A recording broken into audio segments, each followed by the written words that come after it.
Hi, everyone. I'm Elaine Quijano. President Trump is being accused of being insensitive to the family of a fallen soldier killed in Niger. The White House says Chief of Staff John Kelly was in the room when Mr. Trump called the family and thought what the president said was, quote, appropriate and respectful. Here's Major Garrett. Didn't say what that congresswoman said. Didn't say it at all. She knows it. Maisha Johnson, widow of Staff Sergeant LaDavid Johnson, grieved over her husband's casket yesterday as it arrived home from Niger. She also received a call from the president. Congresswoman Frederica Wilson listened in. He never said the word hero. He said to the wife, well, I guess he knew what he was getting into. How insensitive can you be? Sergeant Johnson's mother confirmed the Congresswoman's account to the Washington Post. White House Press Secretary Sarah Huckabee Sanders said she did not have a recording of the conversation, but did not specifically deny Congresswoman Wilson's charges. Sanders did question the Congresswoman's motives.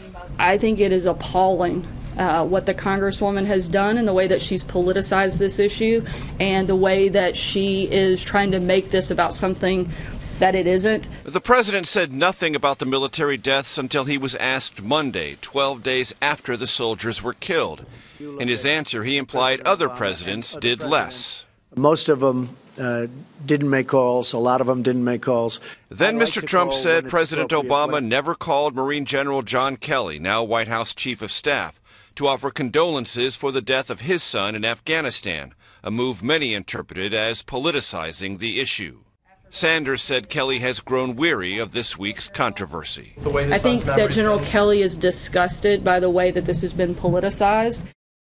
Arnold Wright, father of Dustin Wright, also killed in Niger, told us President Trump called him and said everything went well, describing the president as cordial but also curious about what may have gone wrong. The White House said the president is never satisfied with any mission in which U.S. military personnel are killed. Elaine?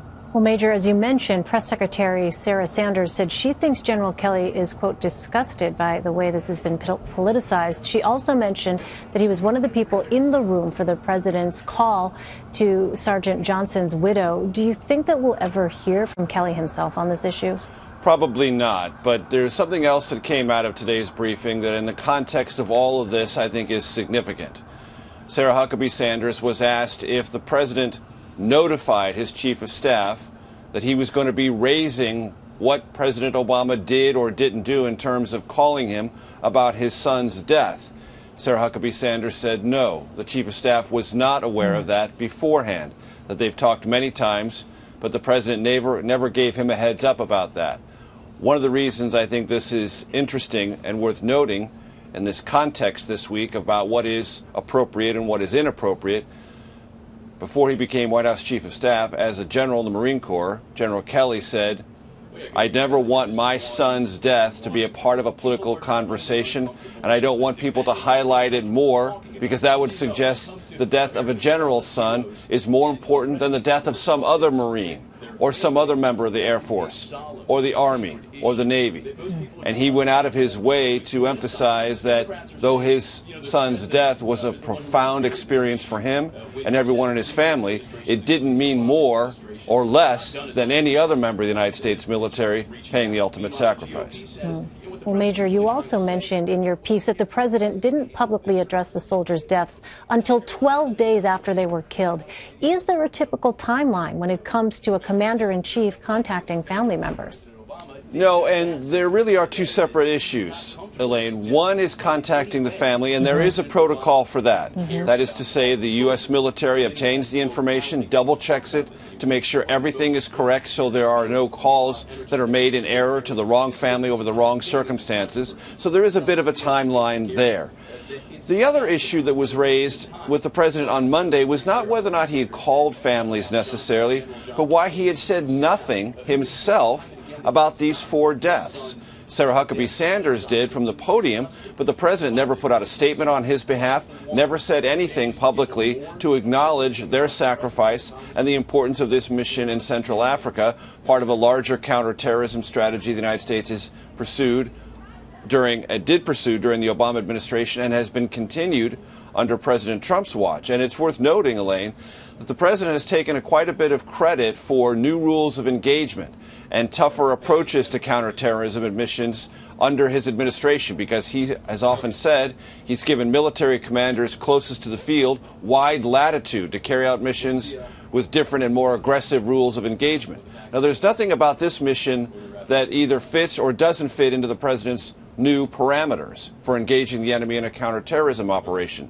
But what he was first asked is, why haven't you said anything about these 4 deaths? Not whether you contacted families, but it was in response to that question that this entire controversy erupted. Well, you spoke with Energy Secretary Rick Perry about this for this week's episode of the Takeout podcast. What did he say?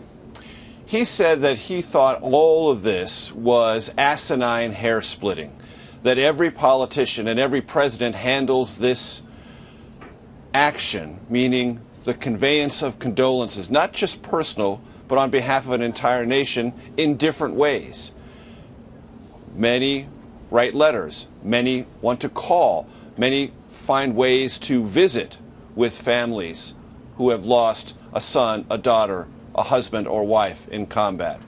And that, from Rick Perry's point of view, as someone who was a governor and carried out that role on a lesser stage as governor of Texas for members of the National Guard, or just generalized Texans who had fallen in battle either in Iraq and Afghanistan, he had his own familiarity with how he did this as governor.